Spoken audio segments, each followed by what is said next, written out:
question. Please. If I printed out things before with the holy name on it, and I don't need the paper anymore, do I bury it? Okay, so thank you very much. I forgot it's also this question. So yes, if it says the holy name, and not only holy name, if you have even Torah thoughts, right? Torah like from a parsha, and instead of the holy name, it would be Yud Yud, for example, or Yud Hey, right? Two letters. It's still holy, and we must bury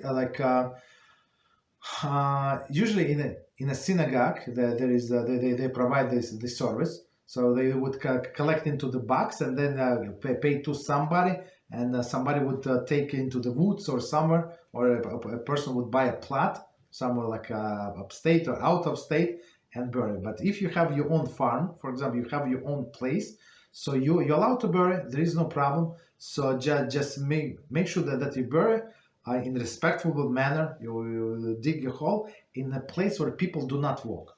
So somewhere under the tree, like somewhere, somewhere, right?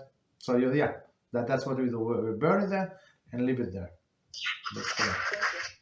You're welcome.